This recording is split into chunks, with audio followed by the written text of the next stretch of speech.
ನಾನು ಹಾಗೂ ನನ್ನ ಮಕ್ಕಳು ಸೇರಿ ಈಗ 4-5 ವರ್ಷಗಳ ಹಿಂದೆ ಮಾಡಿದ ತುಳಸಿ ಕಟ್ಟೆ ಹಾಗೂ ಅದರ ಹಿನ್ನೆಲೆ ಬಗ್ಗೆ ಮಾತಾಡೋಣ ಇವತ್ತು. ನಮಸ್ಕಾರ, ನನ್ನ ಹೆಸರು ಸಂಧ್ಯಾ.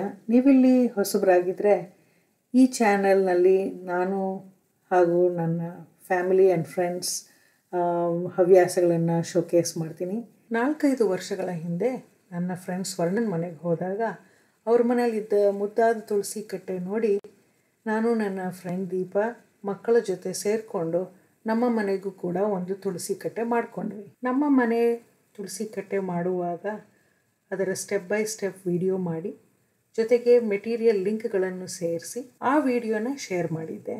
ನಿಮ್ಮಲ್ಲಿ ತುಂಬ ಜನ ಇದನ್ನು ಇಷ್ಟಪಟ್ಟು ನೀವು ಕೂಡ ನಿಮ್ಮ ಮನೆ ತುಳಸಿ ಕಟ್ಟೆ ಮಾಡಿಕೊಂಡಿದ್ದೀರಾ ಎಂದು ಕೇಳಿ ತುಂಬ ಸಂತೋಷ ಆಯಿತು. ಅದರಲ್ಲಿ ಕೆಲವರು ನೀನೇ ಮಾಡಿಕೊಟ್ಬಿಡು ಸಂಧ್ಯಾ ಅಂತ ಕೇಳಿದಾಗ ಮಕ್ಕಳನ್ನು ಕೇಳಿದೆ, ಹೆಲ್ಪ್ ಮಾಡ್ತೀವಿ ಅಂತ ಹೇಳಿದ್ರು. ಹಾಗಾಗಿ ಸುಮಾರು ತುಳಸಿ ಕಟ್ಟೆಗಳನ್ನು ಖುಷಿಯಿಂದ ಮಾಡಿಕೊಟ್ವಿ. ಈಗ ಮಕ್ಕಳು ಅವರವರ ಆ್ಯಕ್ಟಿವಿಟೀಸ್ನಲ್ಲಿ ಬ್ಯುಸಿಯಾಗಿದ್ದಾರೆ. ಮಕ್ಕಳ ಜೊತೆ ಮಾಡುವಾಗ ಇದ್ದ ಖುಷಿ ನಾನೊಬ್ಬಳೇ ಮಾಡುವಾಗ ಬರ್ತಾ ಇಲ್ಲ. ನಿಮ್ಮಲ್ಲಿ ಯಾರಿಗಾದರೂ ಈ ರೀತಿ ಅಥವಾ ಇದಕ್ಕಿಂತ ಸುಂದರವಾದ ತುಳಸಿ ಕಟ್ಟೆ ಬೇಕು ಅಂತಂದರೆ ಡಿಸ್ಕ್ರಿಪ್ಷನ್ ಬಾಕ್ಸ್ನಲ್ಲಿ ಕೆಲವು ಕಾಂಟ್ಯಾಕ್ಟ್ಸ್ನ ಹಾಕಿದ್ದೀನಿ. ಖಂಡಿತ ಅಲ್ಲಿ ಕಾಂಟ್ಯಾಕ್ಟ್ ಮಾಡಿ ನಿಮಗೆ ತುಳಸಿ ಕಟ್ಟೆ ಮಾಡಿಕೊಡೋರು ಹೆಲ್ಪ್ ಮಾಡ್ತಾರೆ. ನಮಸ್ಕಾರ, ಮತ್ತೆ ಸಿಗೋಣ.